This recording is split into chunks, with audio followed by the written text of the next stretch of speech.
아하시아의 어머니 아달랴가 그의 아들이 죽은 것을 보고 일어나 왕의 자손을 모두 멸절하였으나 요람 왕의 딸 아하시아의 누이 여호세바가 아하시아의 아들 요아스를 왕자들이 죽임을 당하는 중에서 빼내어 그와 그의 유모를 침실에 숨겨 아달랴를 피하여 죽음을 당하지 아니하게 한지라. 요아스가 그와 함께 여호와의 성전에 6년 숨어 있는 동안에 아달랴가 나라를 다스렸더라.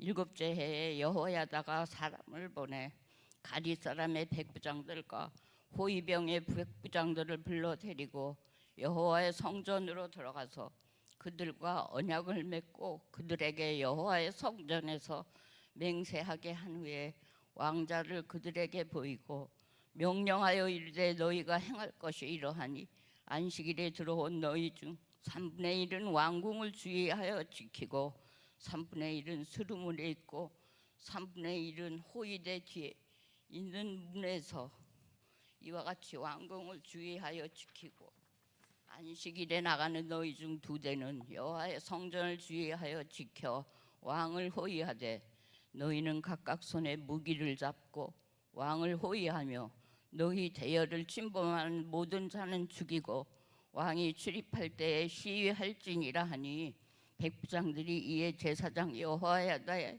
모든 명령대로 행하여 각기 간한을 하는 바 안식일에 들어오는 자와 안식일에 나가는 자를 거느리고 제사장 여호야다에게 나아오매 제사장이 여호와의 성전에 있는 다윗왕의 창과 방패를 백부장들에게 주니 호위병이 각각 손에 무기를 잡고 왕을 호위하되 성전 오른쪽에서부터 왼쪽까지 제단과 성전 곁에 서고 여호와야다가 왕자를 인도하여 내어 왕관을 씌우며 율법 책을 주고 기름을 부어 왕으로 삼으매 우리가 박수하며 왕의 만세를 부르니라.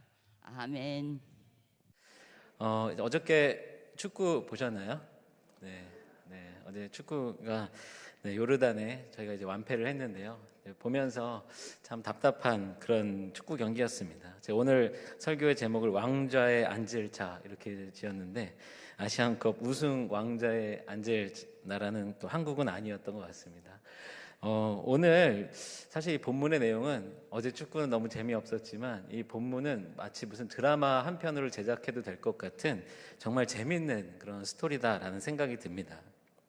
왕이었던 아버지가 죽자 할머니가 그 권력을 차지하게 되고 또 왕이 될 모든 아들들을 다 죽였다고 생각했었는데 누군가 어린 그 왕자를 숨겨서 키우다가 나중에 그 아기가 커서 왕이 된다라는 그런 이야기입니다.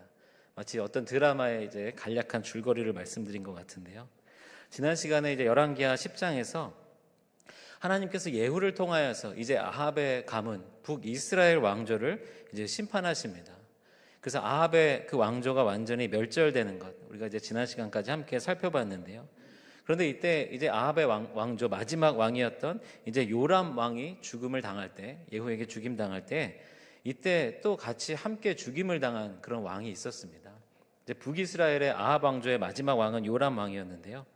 이때 요람 왕을 병문안았던 남유다의 아하시아 왕이 그때 똑같이 예후에게 죽임을 당하고 말았습니다. 오늘 약간 이 남유다와 북이스라엘의 지금 이 요람과 또 이 아하시아 때의 이 가족 관계를 조금 이해하는 것이 오늘 말씀을 이해하는 데 좀 도움이 될 텐데요. 이제 북이스라엘의 아합의 아들 요람이 북이스라엘의 왕이었습니다. 그리고 아합의 아내는 이세벨인데요. 이세벨의 딸 아달랴가 오늘 말씀에 등장을 합니다. 아달랴는 사실은 아합의 딸로서 남유다로 시집을 가게 됩니다. 이때가 이제 남유다의 여호사밧 왕 때에 여호사밧 왕의 아들 여호람에게 이제 시집을 오게 되는데요. 그러니까 이제 시아버지 여호사밧 왕 때에 남유다로 오게 된 것이죠. 그런데 이 남유다가 여호사밧 왕 때까지는 그래도 이제 하나님의 뜻을 찾고 하나님의 뜻대로 행하려고 노력했던 그런 시기였습니다. 그런데 여호사밧 왕 이후에 이제 그 아들 이제 아달랴의 남편이었던 여호람 왕이 왕이었던 시절부터 이 남유다도 극심한 우상 숭배에 빠지게 됩니다. 그러면서 이 여호람 왕이 죽고 그의 아들이었던 아하시아가 남유다의 왕으로 있었죠. 근데 이제 북이스라엘의 요람 왕이 이제 아람과의 전투에서 부상을 당해서 병문안을 가게 되는데, 그러니까 아하시아 왕에게서는 이제 자기의 외삼촌에게 병문안을 간 것이죠. 그런데 그 병문안을 갔다가 아하시아도 죽임을 당하게 됩니다. 그렇다고 해서 우연히 그때 병문안 갔다가 아하시아가 죽임을 당했다 이렇게 생각할 것이 아니라, 분명히 하나님께서도 이 남유다를 향하여서 진노하셨기 때문에 남유다의 이 아하시아 왕도 하나님께서 예후를 통하여서 함께 심판하신 것입니다. 남유다도 북이스라엘만큼은 아니었지만 우상 숭배가 심각했습니다. 이 아달랴가 남유다로 시집을 오면서 더 심해지는 것입니다. 아달랴의 어머니가 누구라고 그랬죠? 네, 이세벨이었습니다. 그 이세벨 어머니에게서 배운 대로 남유다로 와서도 바알을 숭배했던 것입니다. 그러면서 이 남유다를 우상 숭배로 물들여 놓았던 그런 여인이 바로 아달랴였습니다. 이제 이런 가족 관계를 이해하고선 오늘 이 말씀을 함께 보겠습니다. 이제 지난 시간까지 해서 이제 아합의 가문이 멸절을 당하면서 남유다의 아하시아 왕도 죽임을 당하였습니다. 그리고 이어지는 오늘 본문 1절의 말씀인데요. 이 1절의 내용이 조금 이상합니다. 아하시아의 어머니 아달랴가 그의 아들이 죽은 것을 보고 일어나 왕의 자손을 모두 멸절하였으나, 아하시아가 죽자 그의 어머니 아달랴의 마음은 어땠을까요? 아들이 죽었다고 한다면 정말 말할 수 없는 슬픔에 빠질 것입니다. 그러니까 이 1절 말씀에는 아들이 죽은 것을 보고 심히 슬퍼하며 애통하였도다, 이런 말씀이 이제 이어져야 되는데요. 아들이 죽은 것을 보고 일어나 왕의 자손을 멸절하였다, 이렇게 말씀이 이어지고 있습니다. 오늘 특별히 1절에 일어나라고 하는 단어의 히브리어 원어를 보게 되면 쿰이라고 하는 단어를 사용하고 있습니다. 그런데 이 쿰이라고 하는 단어는 단순히 신체적으로 몸을 일으켰다라고 하는 그런 뜻만 있는 것이 아니라 군사적인 용어로 사용되는데요. 어떨 때 사용이 되냐면 작전을 개시하다라는 뜻을 가지고 있습니다. 그러니까 오늘 말씀을 보면서 아달랴 입장에서는 아들이 죽고 나니까 괜히 그 권력에 대한 욕심이 생겨가지고 이런 일을 벌였다라고 우리가 생각할 수 있겠지만, 사실 아달랴의 마음속에는 늘 이러한 상황들을 계획하고 어떻게 하면 자신이 이 권력을 차지할 수 있을까 늘 그것을 고민했던 사람이었다라고 생각할 수 있습니다. 치밀하게 계획하고 드디어 아하시아 아들이 죽자 자신이 이 권력을 차지할 수 있는 기회가 오게 되자 바로 작전을 개시한 것입니다. 그 작전은 아주 끔찍한 작전이었습니다. 아달랴는 아하시아의 아들들, 모든 후손들, 왕위에 오를 가능성이 있는 모든 사람들을 살해했습니다. 그러니까 물론 이제 이 아달랴의 친손주는 아닌 그런 손주들도 있었겠지만 자신의 그런 손자들을 왕위에 오르기 위하여서 잔혹하게 살해한 것입니다. 아달랴가 이렇게 한 이유는 단 한 가지입니다. 자신이 왕이 되기 위해서였습니다. 사실 북이스라엘은 여로보암 이후로도 많이 왕조가 바뀌었습니다. 이제 혈통이 다른 이들이 반란을 통하여서 또는 하나님께서 그렇게 계획하셔서 왕조가 여러 번 바뀌었습니다. 하지만 남유다는 어떤 왕조였습니까? 우리가 잘 아는 대로 다윗의 왕조입니다. 다윗의 자손들이 계속해서 그 왕조를 이어가고 있습니다. 역대하 21장 7절 말씀에는 이런 말씀이 있습니다. 여호와께서 다윗의 집을 멸하기를 즐겨하지 아니하셨음은 이전에 다윗과 더불어 언약을 세우시고 또 다윗과 그의 자손에게 항상 등불을 주겠다고 말씀하셨음이더라. 항상 등불을 주겠다. 이 의미는 곧 이 유다의 왕위를 계속해서 다윗의 자손들에게 이어가겠다라고 하는 약속입니다. 하나님께서는 다윗에게 특별하게 이러한 약속을 해주셨습니다. 그러니까 남유다의 왕들이 하나님을 잘 섬겨서 잘 순종해서 너무나 잘하고 있어서 그대로 두었다라는 것이 아니라 남유다에도 악한 왕들이 계속해서 나옵니다. 하지만 그럼에도 불구하고 하나님께서는 다윗과 한 그 언약 때문에 이 남유다의 왕조를 계속 이어가고 있었던 것입니다. 때로는 징계하셔도 그 남유다를 완전히 멸하지 않는 것, 하나님의 마음 가운데는 그 마음이 있었습니다. 그런데 이제 아합의 가문이 다 멸절된 것, 이것은 잘 이해하겠는데 이제 남유다의 다윗의 왕조까지 다 끊어져 버린 것입니다. 이제 아들들을, 모든 자손들을 죽이고 왕위에 오르는 아달랴는 다윗의 피는 하나도 섞이지 않은, 다윗의 혈통이 전혀 아닌 사람이었습니다. 그때에 지금 아하시아의 아들 중에서 1살 정도 되었을 어린 아기를 하나님께서 건지시고 보호하셔서 결국에는 다시 남유다의 왕으로 세워주시게 됩니다.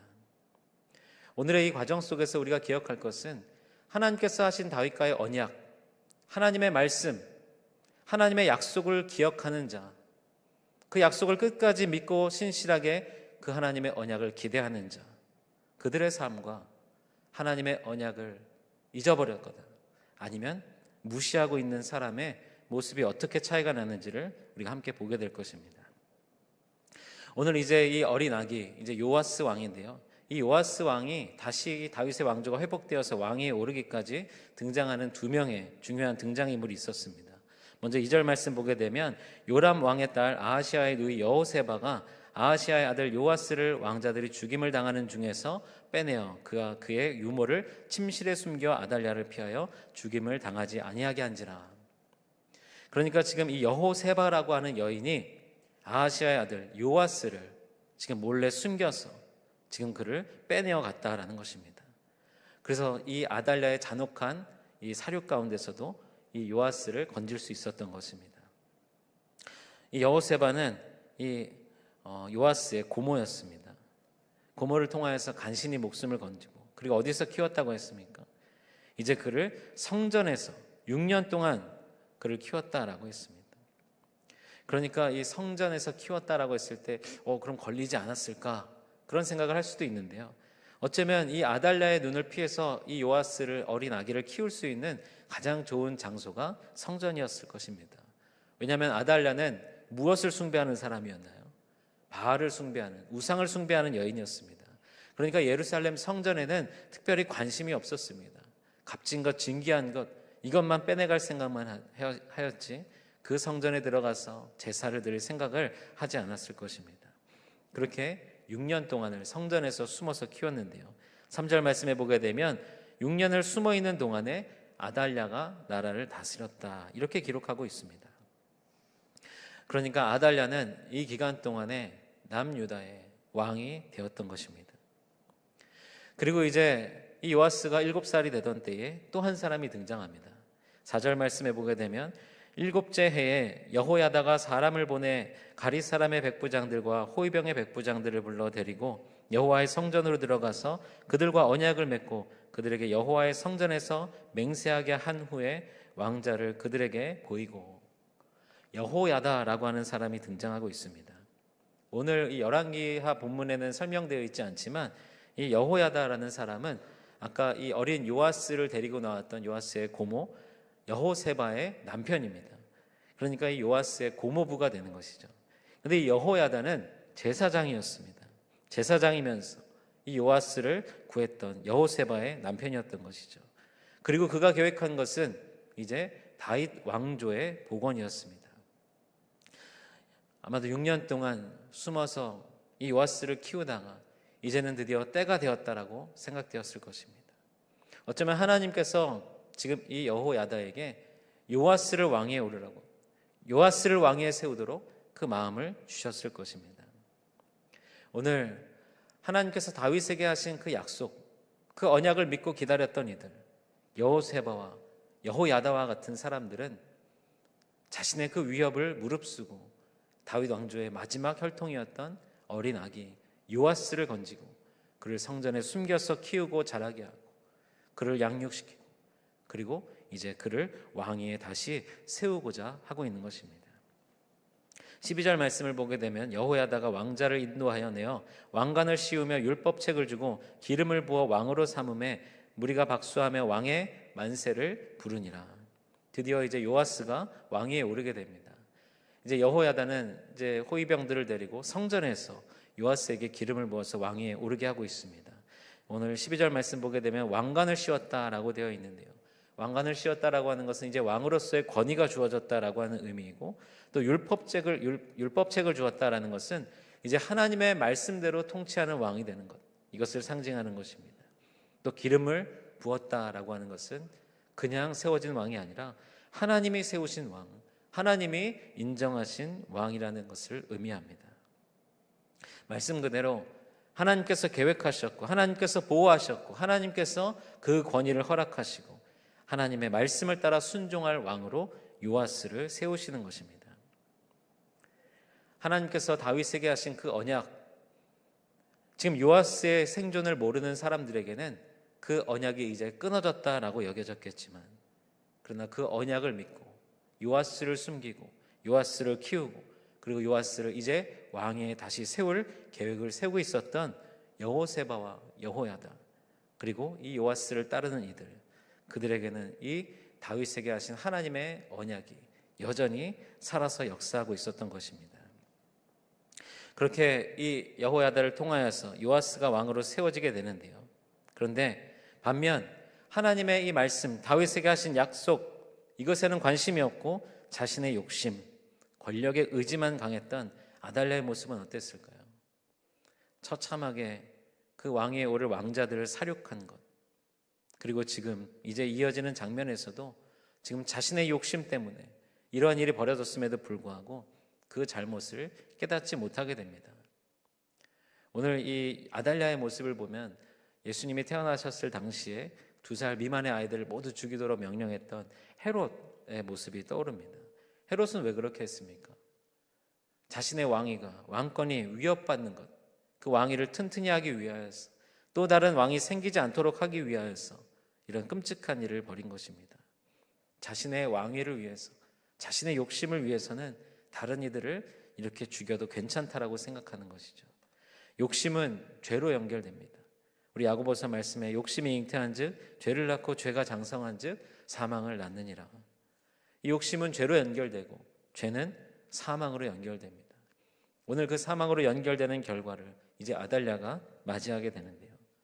아달랴는 아마도 지금 이렇게 왕이 되었기 때문에 아마도 그 정통성을 인정받지 못했을 것입니다.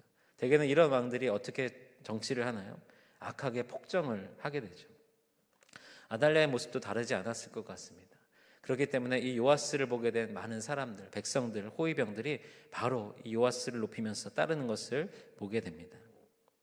아마도 바알의 신전은 늘 찾았겠지만 예루살렘 성전에는 관심이 없었던 아달랴, 그가 이제 성전을 찾게 되는데요. 13절, 14절 말씀을 보게 되면 아달랴가 호위병과 백성의 소리를 듣고 여호와의 성전에 들어가 백성에게 이르러 보매 왕이 규례대로 단 위에 섰고 장관들과 나팔수가 왕의 곁에 모셔 섰으며 온 백성이 즐거워하며 나팔을 부는지라. 아달랴가 옷을 찢으며 외치되 반역이로다 반역이로다 하매.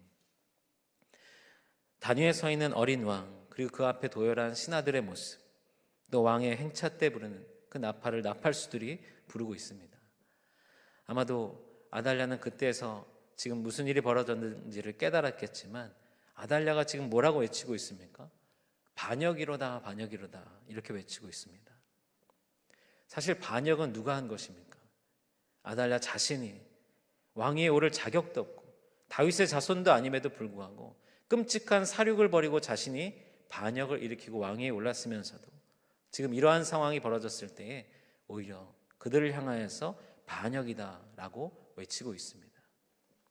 하나님의 말씀을 잃어버린 자들, 하나님의 언약을 기억하지 않고 하나님의 말씀을 무시하는 자, 그들에게 안타까운 것은 지금 이러한 결과가 나왔음에도 불구하고 자신의 죄를 깨닫지 못한다는 것입니다. 우리가 죄를 깨닫는 것, 너무나 마음에 찔림이 오고 안타까운 순간이지만 그 죄를 깨달을 수 있는 것도 은혜입니다. 우리 가운데 하나님께서 말씀을 주셔서 그 말씀이 우리 가운데 역사하면서 그것이 우리에게 찔림이 되고 그것이 죄로 고백이 되어지고 하나님 앞에 회개하며 엎드리게 되는 것입니다. 하지만 오늘 아달랴에게서는 그러한 모습이 없습니다. 오히려 적반하장을 하면서 지금 이 요아스와 그 무리들을 향하여서 반역이다라고 외치고 있는 것이죠. 아달랴의 큰 착각은 자신이 왕이 될 수 있다라고 생각한 것입니다. 다른 왕위에 오를 왕자들, 그 모든 후보들을 다 죽이면 자신이 왕위에 오를 수 있을 것이다라고 생각했던 것입니다. 그러나 이것은 큰 착각이었죠. 하나님께서 하신 약속, 하나님께서 다윗에게 주신 그 언약을 누구보다도 철저하게 지키시는 분, 바로 하나님이 그 언약을 지키시는 분이라는 것을 아달랴는 기억하지 못했습니다. 그렇게 아달랴를 성전 밖으로 몰아내고 이제 왕궁의 말들이 다니는 길에서 도망가다가 죽임을 당하게 됩니다. 그리고 이어지는 내용은 이제 남유다의 놀라운 회복의 이야기가 기록되어 있습니다. 17절, 18절 말씀을 보게 되면 여호야다가 왕과 백성에게 여호와의 언약을 맺어 여호와의 백성이 되게 하고 왕과 백성 사이에도 언약을 세우게 하매 온 백성이 바알의 신당으로 가서 그 신당을 허물고 그 제단들과 우상들을 철저히 깨뜨리고 그 제단 앞에서 바알의 제사장 맏단을 죽이니라. 제사장이 관리들을 세워 여호와의 성전을 수직하게 하고. 이제 남유다에서 일어난 놀라운 회복의 일들, 첫 번째는 무엇이었습니까? 왕과 백성이 이제 여호와와 하나님과 다시 언약을 맺습니다. 하나님과의 언약을 회복하는 것입니다. 이스라엘은 이제 하나님의 백성이 되고 하나님은 이스라엘의 왕이 되시는 것. 하나님이 이스라엘과 처음 맺었던 그 언약을 지금 다시 회복하고 있습니다. 그리고 이어서 여호와의 백성이 이제 왕과 백성 사이에도 언약을 세웠다라고 기록하고 있습니다. 그러니까 백성들은 하나님이 세우신 다윗의 후손 요아스에게 충성을 약속하는 것이고, 또 요아스는 백성들을 향하여서 하나님의 말씀대로 하나님의 성품대로 통치하는 왕이 되겠다라고 하는 그 언약을 맺는 것입니다. 남유다가 회복되고 있습니다. 그리고 마지막으로 이제 바알의 신당을 모두 허물었다라고 기록하고 있습니다. 우상의 제단들을 완전히 깨뜨렸다라고 기록하고 있습니다. 바알의 제사장을 모두 멸하였다. 이제 남유다 안에서는 그 우상 숭배를 모두 철폐하고 오직 하나님과의 언약 맺은 백성으로, 하나님의 백성으로 살아가기로 다시 회복되고 있는 것입니다. 다윗 왕조의 왕자였던 요아스가 지금까지는 성전 안에서 이제 이 모든 일들이 일어나고 있었는데요, 이제 드디어 솔로몬의 궁전 왕궁으로 들어가서 왕의 왕자에 앉게 됩니다. 19절 20절 말씀을 보게 되면 또 백부장들과 가릿 사람과 호위병과 온 백성을 거느리고 왕을 인도하여 여호와의 성전에서 내려와 호위병의 문 길을 통하여 왕궁에 이르매 그가 왕의 왕좌에 앉으니 온 백성이 즐거워하고 온 성이 평온하더라. 이제 모든 것이 다 회복되었습니다. 이스라엘 백성과 하나님과의 언약이 회복되었고, 하나님께서 세우신 다윗의 후손의 그 왕조와 이스라엘 백성들의 관계가 회복되었고, 그리고 우상 숭배를 모두 무너뜨렸습니다. 그리고 이제 비로소 요아스는 왕궁의 왕자, 남유다의 왕, 이스라엘의 왕이 앉아야 될 그곳에 드디어 앉게 되었습니다. 그리고 그 결과는 온 백성이 즐거워하였고 온 성이 평온하였다라고 기록하고 있습니다. 요아스는 아직 7살입니다. 그런데 이제 이 이후로 40년을 더 이 남유다를 통치하게 되는데요, 요아스는 그가 즉위하는 동안에 예루살렘 성전 수리를 명했던 그런 왕이었고, 이제 남유다가 새롭게 되는 그런 개혁을 진행하는 왕이었습니다. 그런데 앞서 이 요아스가 왕이 되기까지 그 하나님의 언약을 기억하며 섬겼던 여호야다라고 하는 제사장, 그 제사장 여호야다는 아달랴와 다른 모습을 보이게 됩니다. 이러한 상황에서는 자신이 조금 높은 자리, 더 자신의 그 권위와 권력, 자신의 이익을 또 취할 수도 있었을 텐데 여호야다는 그렇게 하지 않았습니다. 오히려 열왕기하 12장 2절 말씀을 보게 되면 요아스는 제사장 여호야다가 그를 교훈하는 모든 날 동안에는 여호와 보시기에 정직히 행하였으되, 어린 요아스가 왕이 되어서 아마도 그 어린 시절 동안에도 계속 그 왕의 자리에서 통치를 했을 텐데, 이 여호야다는 그 요아스가 하나님 보시기에 정직하게 그 왕위에 있을 수 있도록 끝까지 자신의 사명을 감당했음을 보게 됩니다. 우리 사랑하는 성도 여러분, 오늘 말씀을 통하여서 우리가 깨닫길 원하는 것은 하나님께서 하신 약속, 하나님께서 주신 말씀, 그 말씀은 하나님께서 반드시 이루신다는 것, 우리가 그것을 기억하기를 소망합니다. 우리가 하나님께서 주신 말씀, 하나님께서 주신 응답, 지금의 우리의 상황을 봤을 때 어쩌면 이 요아스를 성전에 숨겨서 키웠던 그 6년과 같이 다윗의 왕조가 다 끊어진 것 같고 아무것도 보이지 않고 아달랴의 폭정으로 고통스러운 가운데 우리가 그 말씀을 기억하지 못하고 그 말씀을 포기하지 않기를 간절히 원합니다. 하나님의 말씀은 하나님께서 분명히 이루시는 것, 우리가 그것을 반드시 기억해야 될 줄로 믿습니다. 또한 그 하나님의 말씀을 기억하지 못한 자의 최후가 어떤지를 오늘 우리가 말씀을 통하여서 또 깨달아야 할 것입니다. 자신의 욕심대로, 자신의 뜻대로, 자신의 계획대로 행하는 사람, 하나님의 말씀을 무시하고 어쩌면 남유다의 왕은 하나님께서 다윗의 후손들에게만 세우신다라는 것을 아달랴도 알고 있었을 텐데도 불구하고 그 권력의 욕심으로, 그 왕위의 욕심으로 인하여서 하나님의 말씀, 하나님의 언약을 무시했던 자의 최후는 결국 자신의 죄도 깨닫지 못하고 회개하고 돌이킬 기회도 갖지 못하고 결국 죽임을 당한다는 것, 심판을 받는다는 것, 이것을 우리가 기억해야 될 것입니다. 우리 사랑하는 성도 여러분, 우리 삶 가운데서 내 뜻대로 내 계획대로 할 수 있다라고 여겨지는 것들이 무엇이 있을까요? 사실 우리의 인생, 우리의 삶, 내 마음대로 내 뜻대로 되는 것이 참 없습니다. 그럼에도 불구하고 우리가 착각하면서 살아가는 것이 있습니다.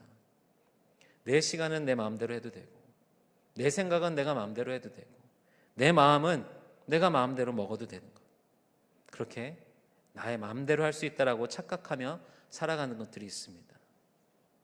그러는 가운데서 하나님이 주신 말씀, 하나님의 뜻대로 살아가는 것을 놓쳐버리면 어느 순간 내 생각과 내 마음, 이것이 나의 시간 속에서 살아나면서 나의 정욕대로, 내 욕심대로, 나의 죄성대로 행하게 되는 경우들이 있습니다.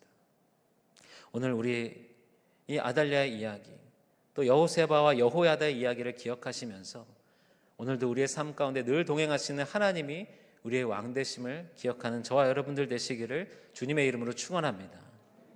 오늘 제가 설교의 제목으로 왕자의 앉을 자라고 하는 제목을 지었는데요, 왕자의 앉을 자는 물론 아달랴도 아니었고 오늘 말씀 가운데서는 요아스였지만 사실 우리가 이 말씀을 통하여서 깨닫는 것은 요아스도 아닙니다.